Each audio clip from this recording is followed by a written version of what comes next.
सभापतींना ठरवू दे ना आमचा भाऊ, तुम्ही कशाला काय करताय? आणि तुम्हाला अधिकार करून दिला, तुम्ही कर्मचारी आहात, कर्मचारी. मी शेतकरी आहे, शेतकरी आहे, शेतकरी आहे आणि डेअरीची पावती दाखवतोय. ठीक आहे, तर त्यांना काय कुणाचे आदेश असतील माहिती नाही. मला एकच म्हणायचं, 23/4च्या सभेनंतर एक चांगली घटना घडली. सरकारचा एक GR आला की गायरान जमीन मागेल त्याला कृषी उत्पन्न बाजार समितीसाठी स्पेशल उल्लेख करून एक GR आला. आपण तो GR किती त्याच्यावर काम केलं, कुणाकुणाकडे जमिनी मागितल्या, तालुक्याची लँड बँक काढली का, आपल्या नारंगावर वरवाडीमध्ये जागा का पाहिजे, अनेक प्रश्न आहेत. माऊली बोलतील त्याच्यावर विषय. पण माझं शेतकऱ्यांना एकच आव्हान आहे, आम्ही जे करतोय हे आपल्या सर्वांसाठी करतोय.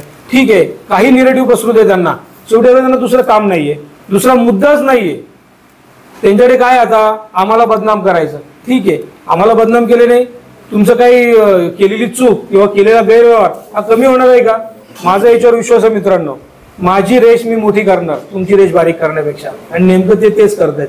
आमची रेष बारीक करायचा प्रयत्न करतात. समाज माध्यमातून शेतकरीचे आम्हाला पाठिंबा देत आहेत. सैरभैर झाले, सैरभैर, पायाखालची वाळू सरकली आहे. त्यांना असं वाटतं की आता काय होईल. अरे आता तीर सुटलेला आहे, आता माघार नाही. शेतकरी तुम्हाला तुमची जागा दाखवल्याशिवाय राहणार नाहीत. तुम्ही शेतकऱ्यांना मूर्ख अडाणी समजता ना, किंवा त्यांना गृहीत धरता, हे आता बंद झालं पाहिजे. इथून पुढे उद्या तिथे सभापती असतील, उद्या मी असेल, माऊली शेठ असेल, कोणी असेल राजकीय नेता, तालुक्यातल्या शेतकऱ्यांना कुणीच गृहीत धरलं नाही पाहिजे, जनतेला गृहीत धरलं नाही पाहिजे. याच्यासाठी हा लढा आहे. आणि हा जनता फार हुशार आहे, काही बोलत नाही. पण 21 तारखेला तालुका पेटलाय. 21 तारखेला काय घडेल हे आज आम्ही सांगू शकत नाही. आज आम्ही त्या गोष्टीची काहीच खातरजमा करू शकत नाही. कारण आता जो प्रकार घडलाय, मला तर वाटतं मगाशीच खूप गर्दी जमा, कशी बशी आम्ही सावरून त्यांना परत पाठवलं का आपल्याला कोणतंही चुकीचं काम करायचं नाहीये. आपल्याला आपल्या शेतकऱ्याचा लढा शांततेपणे द्यायचा आहे. आपल्याला उचकायचा प्रयत्न करतील. आज जो प्रकार झाला तोच होता. तुम्हाला मिसगाईड करणार, तुमचं ध्येय जे आहे त्याच्यापासून तुम्हाला ढळवण्याचा प्रयत्न करणार. पण एवढं सोपं नाहीये. आम्ही ज्या ध्येयाने इथे उतरलोय, शेतकऱ्यांच्या हितासाठी आम्ही उतरलोय, तो मुद्दा तडीस लावल्याशिवाय आम्ही थांबणार नाही. सर्व शेतकरी बांधवांना हात जोडून विनंती आहे, 21 तारखेला तुम्ही आमच्यासाठी नाही तर स्वतःसाठी या. स्वतःसाठी या, तिथे येऊन बघा आणि काय होतंय हे तुम्ही तिथे अनुभवा.